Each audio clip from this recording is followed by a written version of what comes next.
Good morning, and welcome to the Unitarian Universalist Congregation of Princeton, where in our open and welcoming community, we live our message of hope, love, justice, and joy.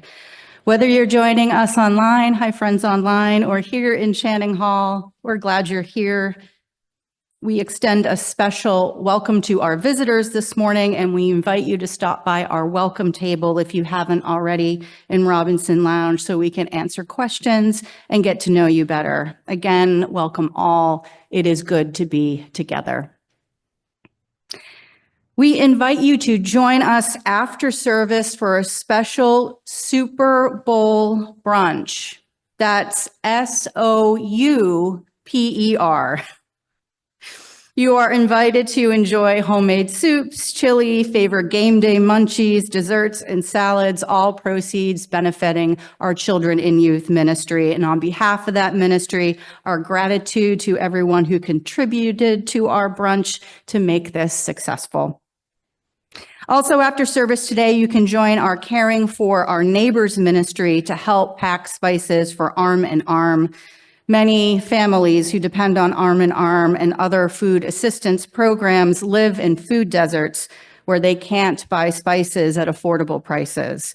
And the spice and salt-free seasoning mixes we will make today help make their food healthier and more satisfying. And we'll be making those packets here right up front in Channing Hall. Today is also Super Foam Sunday.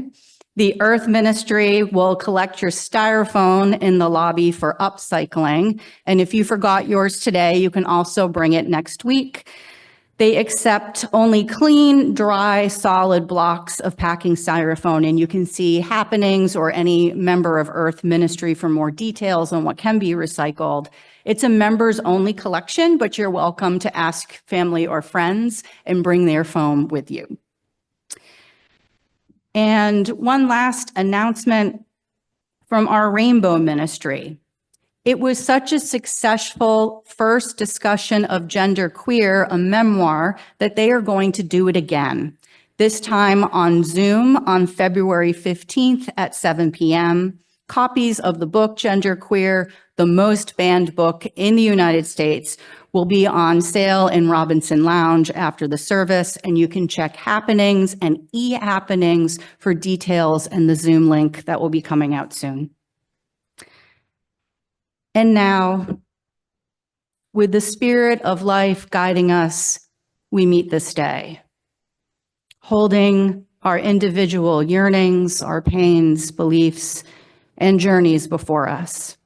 With dreams of a better future and hopes of healing, we meet this day, holding in common a respect for all creatures, a desire for connection and transformation of ourselves, of our communities, and of our world. With blessings for longevity of service, with welcome to those among us who may be new, with appreciation for the generations that came before us, and with anticipation for those we will leave this earth to. With gratefulness, we share the sanctuary, each part of the whole that keeps this community strong. With reverence and compassion, we greet this day and one another. Come, let us worship.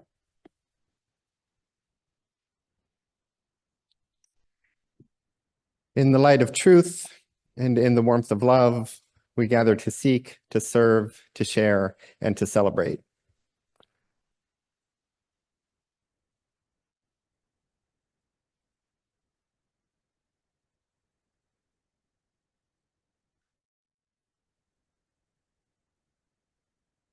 Our words of prayer and meditation are by Maureen Killeran.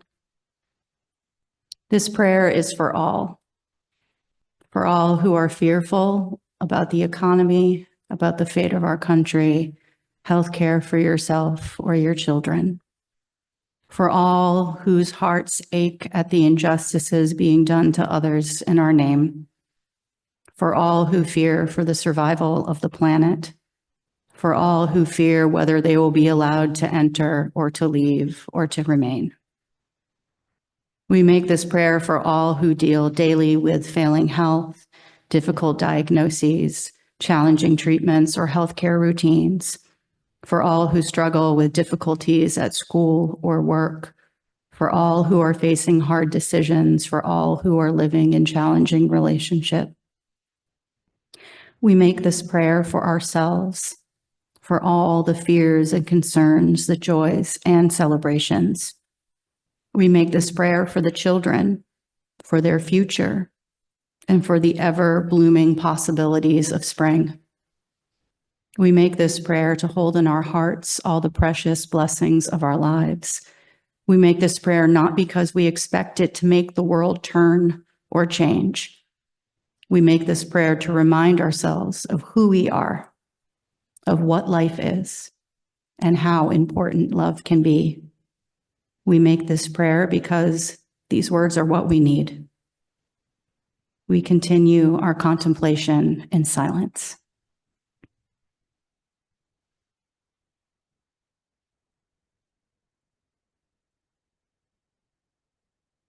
Amen, and blessed be. Let's set another try as we move into some shared storytelling.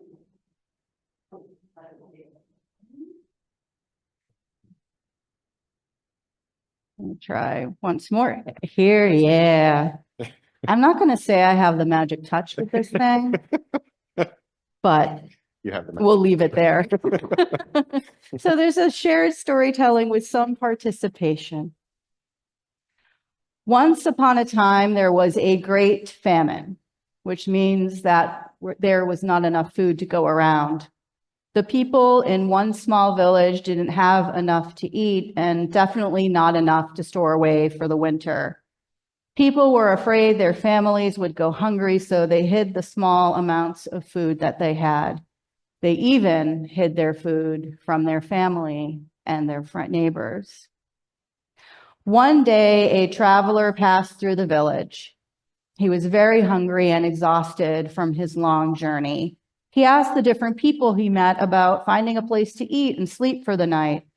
There's not a bite in the whole entire county, they told him. You better keep moving on. He stopped at the first house he could see and knocked at the door, hoping to get some food. And the woman inside cracked open the door just a little bit and asked, "Who are you?" I am a stranger passing through your village. I am tired and hungry. Can I please have something to eat? "Go away. We hardly have any food here." And then looking out at her neighbors that were passing on the lane outside the door, she added, "I doubt you'll find anyone here that has food to spare." And then she closed the door in the traveler's face. The traveler was not ready to give up. And as other villagers looked on, he picked up a large stone from the ground and knocked again on the woman's door. And again, she came to the door and this time opened it halfway. "What do you want now?" Well, since you are poor like me, maybe you'd like to have some of my stone soup. It is delicious and fulfilling. "Stone soup, you say? You can't make soup from a stone." Yes, you can. I've done it before. In fact, he said, in turning to look at a growing crowd of villagers gathering outside the woman's house, I would like to make some stone soup to share with all of you. He pulled a cooking pot from his wagon and walked toward the town square. He began to fill the cooking pot with water from the town well and built a fire under it. While the pot began to warm, he cleaned the stone with the remaining water in the bucket from the well, and then he dropped the stone into the pot. By now, hearing about the stone, many of the villagers had come to the square and surrounded the stranger and his cooking pot. The water started boiling. He took a sip of the hot liquid and said, "It's really coming along. I do like a toasty, tasty stone soup. Of course, stone soup with cabbage is even better." And soon a villager ran from his house into the village square holding a cabbage. Fantastic, cried the traveler, and he cut up the cabbage and added it to the pot. You know, I once had stone soup with cabbage and onions, and it was delicious. Oh, said one woman, I have an onion, and she sent her family to bring it. And I believe someone has an onion near their chair somewhere in Channing Hall. Would they bring that onion forward? And other villagers offered bits of vegetables from their own gardens, cupboards, or cellars. So look and see, who has some potatoes, carrots, celery, and beans? You can find those, yes, share around.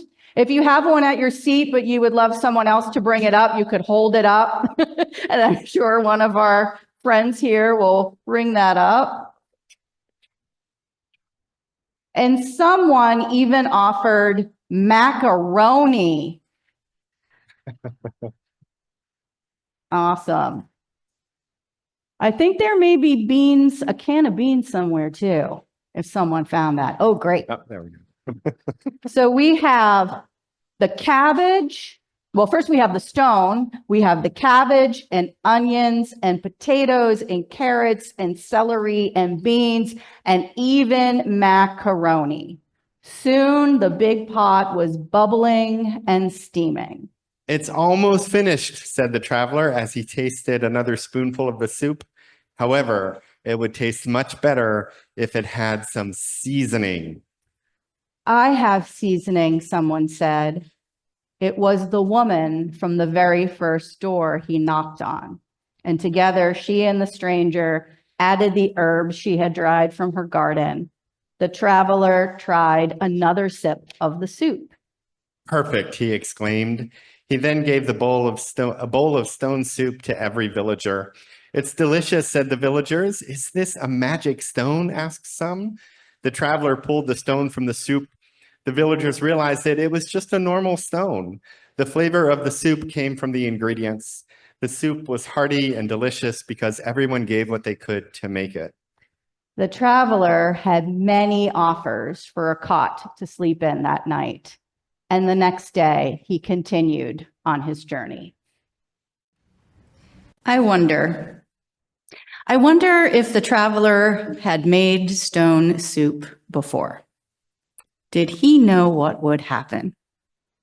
I wonder what the villagers gained in addition to a good meal. Now we understand that the stone wasn't magic, but I wonder if another kind of magic happened amongst the villagers. Our story today is a folk tale that has been passed down for generations. It's been told in different ways in multiple countries in Europe for hundreds of years, long before the written version was published in 1720. Like all tales, there are some things that are made up, but the core message, the lesson, contains truth. There are times when people experience famine, time when there is not enough to eat, when food is very expensive. There are also other ways we might have other kinds of famine, when there doesn't feel like there's enough kindness or fairness or safety or even not enough hope. Some people can be unkind.